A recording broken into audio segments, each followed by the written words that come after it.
I'd love to say that thousands of people have asked me this, but unfortunately it's only 2 or 3.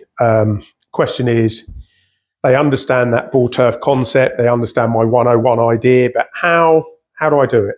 How do I create that when I'm at the range? How do I make that drill happen? So what we're going to talk about today is just a quick, simple drill. I think one of the hardest things is we can explain to someone, or I can explain to you guys, right, come on, we've got to hit the ball and then the turf and the ball, or the ground ball and then the mat, and you can understand the concept. But when you get to the driving range and the ball's there and the instinct's there, your brain kind of wants to work and help the ball up the other way. So one of my best drills, or one of the drills that for me I'm going to say will really help you, is if you have a small sort of tee here, little red one I've got there, and I'm going to put it very, very, very low down. So there's only 1 millimetre or 2 of tee above the mat. So the ball's now only just sitting there. You can see, can't fully get my finger under it there.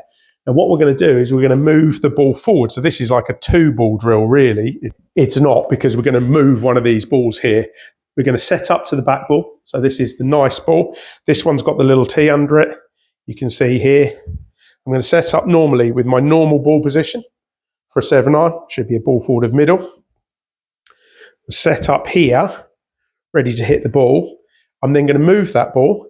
And can you notice how this ball that's in front there, by definition, is now probably pretty much level with my big toe, maybe even my little toe of my front foot. Now, what I want to do is make a normal backswing, which we've talked about here, and then I'm going to try and hit that front ball. Now you can see that makes my weight go forward. Also, instinct creates a forward motion, because if the ball were there, probably as if I were playing tennis, and I'm not saying I'm any good at tennis, but if I say, oh, I want to swing it there and the ball needs to be there and the ball's a bit further away, I don't think my body would go there. It would make an effort to get to it. So I think if we can have our normal ball position, put the ball probably 6, 7, 8 inches in front of that. So as we've got the ball sort of 6, 7, 8 inches behind here, I wouldn't go any more than that, and I would only use the 7-iron or a shorter iron than that. I wouldn't go any further than that. You don't want to have your driver and then the ball position would naturally be here, and then you're putting it outside your foot. But you can see here, as we set up there, I have my ball position correct here. I'm now going to move that ball away. The logic being the club is going to follow through past where the ball would be, carry on to that, but my instinct hopefully would make me chase the ball, because it wouldn't expect to hit here. So you can see we've set up here, make a nice backswing. You can hear and see ball turf. You can almost hear that tee hit the camera there. So we can see that I still got a lowest point in front of the ball. The lowest point was in front of the ball, even here. So we know that if we were to put the ball back here, and now I were to put the tee, let's say another tee in here. Now when I'm at the driving range, I can hit the ball normally from here.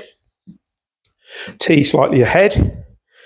Now again, set up normal ball position here.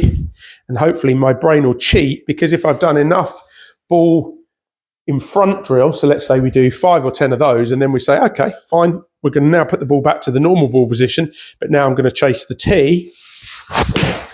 See how my brain had to really fight and force the club forward. So we got that ball turf and I still move the tee out of here. The trouble is, if we just put the tee there straight off, instinct says, oh, ball's back here, we'll just lean back and hit that. So the key is, I think, to have that ball forward initially, get it to stay on the tee, and we set up here. So say ball positions are 6, 8 inches in front of where it should be, but the lowest point is always going to be here. When we make a good golf swing, that'll instinctively make ourselves move forward to that. It's a great little drill. It's the best one, I think, for creating that downward hit. We can do it there. You could put the tee on the ground, doesn't matter, doesn't have to be in the mat, but it gives you that visual here. I'd also say if you're playing golf and you're teeing it up on a par 3, again, everyone wants to rush to get that ball as close to the tee markers as you can. I'd move it back slightly if we had tee markers here, and I'd pick a divot or a part of a divot or a bit of an old tee, or I don't know, you won't have daisies where you're playing, but that kind of feeling here. And again, we just put the ball down behind. Now I've got that little reference point. It'll also help me as well. It'll help me a little bit with alignment, which we'll talk about in another video. Hope that helps. And if we can hit ball turf, we're going to be much happier people.